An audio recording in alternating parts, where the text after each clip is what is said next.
Hi everyone, I am Utkarsh Thakur and आज मैं तुम लोगों को पढ़ाने जा रहा हूँ क्लास 10th SST हिस्ट्री का chapter number 1 that is the rise of nationalism in Europe. And या आज के इस सेशन में मैं तुम लोगों को इसके सबसे पहले पेज पे जो हमें पिक्चर गिवन है उसका एक ब्रीफ एक्सप्लेनेशन दे दूंगा सो डैट कोई भी तुम्हें इस टॉपिक से कुछ भी क्वेश्चन करे तो तुम इस टॉपिक से हर एक क्वेश्चन का एकदम करेक्ट आंसर दे पाओगे।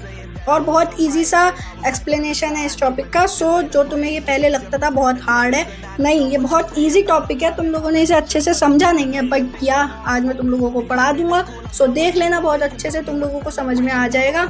एंड या चलिए शुरू करते हैं टॉपिक को। तो सबसे पहले हमारे को NCERT बुक में गिवन होगी ये वाली पिक्चर, जिसको देख के तुम्हारा सर चकरा जाएगा। एंड या मेरा भी चकराया था बट नहीं, अब नहीं चकराएगा। सुन लो मेरी बात। The dream of worldwide democracy and social republic. The Pact Between Nations, a print prepared by Frederick Seward in the year 1848. Okay, so ये जो हमारे को प्रिंट गिवन है, पिक्चर जो ये हमारे को गिवन है, इस वाली लाइन से, ये जो हमारे को 3 लाइनें दी हुई है ना, मैंने जो ये लिखी हैं ऐसी नहीं लिखी है, ये इससे 3 क्वेश्चन बन गए हैं। सबसे पहला पिक्चर का क्या नाम था? The pact between nations. So ये वाली पिक्चर आएगी बोर्ड में, MCQ में पूछेंगे नाम क्या है, नाम बताओगे तुम लोग, पैक्ट बिटवीन नेशंस। एंड या दूसरा क्वेश्चन आ सकता है कि ये पिक्चर किसने बनाई थी, हु प्रिपेयर्ड दिस पिक्चर, और पिक्चर की फोटो दे देंगे तो किसने बनाई थी, फ्रेडरिक स्यूरी। एंड इसकी अच्छे से स्पेलिंग देख लेना क्योंकि हो सकता है सेम नाम आ जाए और स्पेलिंग थोड़ी सी इधर उधर हो जाए। सो स्पेलिंग अच्छे से याद कर लेना। एंड या तीसरा question, in which year this picture was prepared, तो कौन से ईयर में प्रिपेयर्ड हुई, इन द ईयर 1848। ओके, सो इस वाली पिक्चर से हमारे को 3 क्वेश्चंस जो हैं क्लियर हो चुके हैं। Frederic Sorrieu was a French artist. Okay, अब फ्रेडरिक स्यूरी की बायोग्राफी देख लो। फ्रेडरिक स्यूरी कौन थे, फ्रांस से बिलोंग करते थे, फ्रेंच आर्टिस्ट थे। Okay, Democracy and Social Republic. The picture is also known as a series of 4 prints. Okay, ये जो पिक्चर है इसका पहला नाम क्या है, The Pact Between Nations, but इसे हम और कुछ भी कहते हैं। क्या कहते हैं? A series of 4 prints. Okay, आगे चलते हैं। A view of this picture. अब हम देखेंगे इसका डिटेल्ड एक्सप्लेनेशन। ये आ गई हमारी picture. The picture shows that the peoples of different nations are passing by the Statue of Liberty, a female figure. Okay, so ये जो हमारे को पिक्चर गिवन है इसमें क्या दिखाया है फ्रेडरिक स्यूरी ने कि जो लोग हैं अलग अलग नेशन के वो पास कर रहे हैं स्टैचू ऑफ लिबर्टी के। सो इससे एक क्वेश्चन बन गया, the peoples of different nations are passing through what, किससे पास कर रहे हैं, the Statue of Liberty. Correct answer होगा स्टैचू ऑफ लिबर्टी। एक क्वेश्चन ये भी आ सकता है, the Statue of Liberty is a, option आएंगे female figure, male figure, fatherland, motherland. तो क्या है, female figure. The Statue of Liberty holding the torch of enlightenment and on the other hand the charters of the rights of man. So ये जो Statue of Liberty है इसने क्या पकड़ रखा है, इसके जो ऊपर हाथ हो रखा है ना उस हाथ में है the torch of enlightenment। क्या दिखाती है torch of enlightenment? रोशनी की तरफ का रास्ता, अच्छा रास्ता दिखाती है। On the other hand the charters of the rights of man, तो उनके दूसरे हाथ में क्या पकड़ा हुआ है, charters of rights of man. ये क्या है, ये एक किताब है जिसमें कि लोगों के राइट्स लिखे हुए हैं कि लोगों को किस किस चीज़ की फ्रीडम है। The peoples of Africa and Europe are marching in a long train as shown in the picture. So इस वाली पिक्चर में हमें दिखाया गया है कि जो लोग हैं सबसे आगे हैं अमेरिका के लोग। अमेरिका जो है उस टाइम पे एक नेशन स्टेट बन गया था। अमेरिका में जो राजा रानियों का राज था वो अमेरिकन्स ने खत्म कर दिया था। और उसके बाद कौन है, यूरोप। यूरोप क्यों है, क्योंकि यूरोप को अब डेमोक्रेसी चाहिए थी तो अमेरिका यूरोप का साथ दे रहा था। सो यूरोप अमेरिका के बाद है।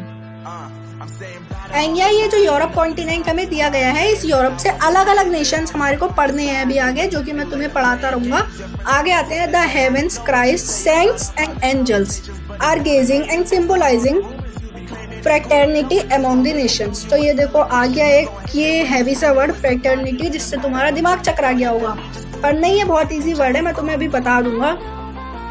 इस वाली लाइन का एक्सप्लेनेशन देख लेते हैं। हेवंस मतलब कि ये जो ऊपर की साइड में है ना, इन ये सब हैं, हेवंस हैं, एंजल्स हैं और सेंट्स हैं, संत जिसे कहते हैं हम लोग हिंदी में, वो हैं। तो ये लोग क्या सिंबलाइज कर रहे हैं, फ्रैटर्निटी। ओके, अब फ्रैटर्निटी क्या है देख लो, अ फीलिंग ऑफ फ्रेंडशिप, बस इतना ही है फ्रैटर्निटी का मतलब। तो तुम लोग इस हैवी वर्ड को ना याद करके ये याद कर लो, अ फीलिंग ऑफ फ्रेंडशिप। तो तुम ये भी लिख सकते हो, symbolising a feeling of friendship among the Nations. ये भी तुम्हारा बिल्कुल 100 आउट ऑफ 100 ही सही है।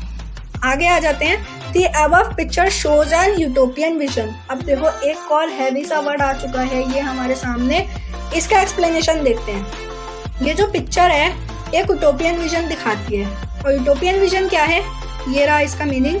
अ vision that is so ideal that it is unlikely to exist. Utopian का मतलब वो है कि एक ऐसा इमेजिनरी दृश्य है, एक ऐसा इमेजिन करा हुआ दृश्य है जो कि फ्रेडरिक स्यूरी दिखाते हैं कि ये जो इन्होंने पिक्चर में दिखाया है ये कभी पॉसिबल नहीं हो सकता है, ये इतना इमेजिनरी है कि हमारी दुनिया में एग्जिस्ट नहीं करता, ऐसा कुछ नहीं हो सकता हमारी दुनिया में। बट आगे चैप्टर में हम क्या पढ़ेंगे, ये सब हुआ है। आगे चलते हैं। एब्सोल्यूटिस्ट आ गया एक और हैवी वर्ड तुम्हारा दिमाग चकराने के लिए, पर नहीं, तुम्हें नहीं चकराना है। इसका मीनिंग भी देख लो, समझ लो, काफी इजी है। A form of monarchial government. Monarchial, इसके अंदर ही एक और हैवी शब्द आ गया है मोनार्कियल। सो हम इसे खत्म करते हैं। मोनार्कियल क्या है? मोनार्कियल सिर्फ एक फॉर्म ऑफ गवर्नमेंट है where there is a rule of king और अ क्वीन। मोनार्कियल कुछ नहीं है, जहां पर भी राजा या रानी का राज चलेगा वो है मोनार्कियल गवर्नमेंट, बस इतना समझ लो। और एब्सोल्यूटिस्ट क्या है? एब्सोल्यूटिस्ट वो फॉर्म है मोनार्कियल गवर्नमेंट की जिसमें राजा राज करता है, रानी राज करती है, उनके अंडर में और लोग आते हैं। The countries shown in the above picture. So ये जो हमें पिक्चर है ये वाली, ये आ गई। इस वाली पिक्चर में ये जो लोग हैं इन्होंने अलग अलग झंडे पकड़ रखे हैं। मुझे पता है तुम्हें नहीं पता इन ये झंडे कौन कौन से नेशन के हैं, बट नहीं, अभी मैं नीचे कंट्रीज दिखा रहा हूँ, ये झंडे उन कंट्रीज के हैं। ये जो कंट्री गिवन है ये कंट्री बिल्कुल लाइन से लगी हुई है, ऐसे ही याद कर लेना, कुछ ट्रिक व्रिक हो तो मुझे भी बता देना। ऑस्ट्रिया, ये था किंगडम है, लोम्बार्डी है, पोलैंड है, England, Ireland, Hungary, then Russia. So हमें इन सब के बारे में नहीं पढ़ना है चैप्टर में, हमें पढ़ना है ऑस्ट्रिया के बारे में, लोम्बार्डी का भी थोड़ा बहुत एक्सप्लेन आ जाएगा। ये जो किंगडम है ना, दूसरा वाला किंगडम ऑफ साइसिलीज, इसके बारे में हमें नहीं पढ़ना है, ये हमें ऐसे ही गिवन हो रखा है।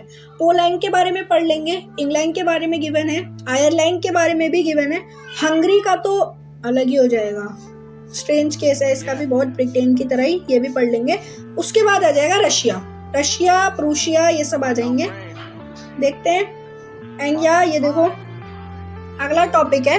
ये जो पिक्चर में तुम्हें नीचे कुछ सामान पड़ा हुआ दिख रहा होगा, तुम्हें लग रहा है खाली कैन की बोतल है और प्लास्टिक बोतल है, सब कबाड़ा है, नहीं, बहुत कीमती सामान है ये है राजा रानियों के ज्वेलरी पड़ी है यहाँ पर, और उनके क्राउन यानी कि मुकुट पड़े हुए हैं सोने हीरे के। तो लोगों ने फेंके हैं ये सब गुस्से में, क्यों?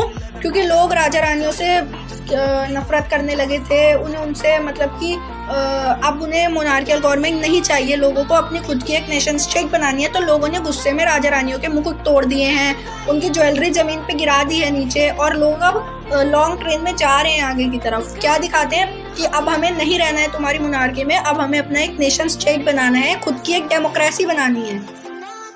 सो आगे हम यही पढ़ेंगे, ये सभी पढ़ेंगे, बट ये सब अभी एक ब्रीफ एक्सप्लेनेशन चल रहा है इस वाली पिक्चर का।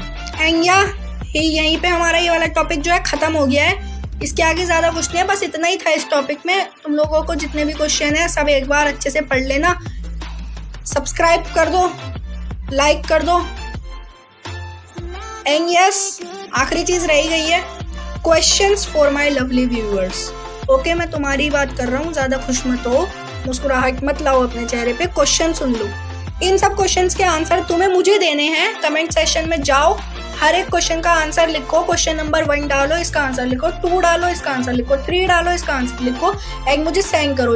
पहला question, who prepared the picture the pact between nations. काफी इजी सा क्वेश्चन है, सबसे पहले यही बताया था मैंने। Question number 2, when did the artist prepare the above picture. बस ऐसी क्वेश्चन डाले मैंने भी, बिकॉज है ही ऐसी क्वेश्चंस, तो मैं क्यों डालूंगा ऐसे ही क्वेश्चंस है, अब तुम्हें इजी लग रहा होगा। Question number 3, from which country did the artist of this picture belongs to. तो देखो बोर्ड में तुम्हें एक ये पिक्चर दे दी होगी, पूछेगा कि इस पिक्चर के आर्टिस्ट है वो कहाँ से बिलोंग है, तुम्हें आर्टिस्ट का नाम भी नहीं बताएगा, कुछ भी नहीं बताएगा, तुम्हें खुद बताना है। तो काफी ईजी है, आर्टिस्ट का नाम है फ्रेडरिक स्यूरी, एंड किस कंट्री से बिलोंग करते हैं ये नहीं बोलने वाला हूँ मैं, बिकॉज ये तुम्हें मुझे बताना है। सो मिलते हैं अगली वीडियो में, तब तक के लिए टाटा बाय बाय। #उत्कर्ष ठाकुर लगा दो कमेंट सेशन में।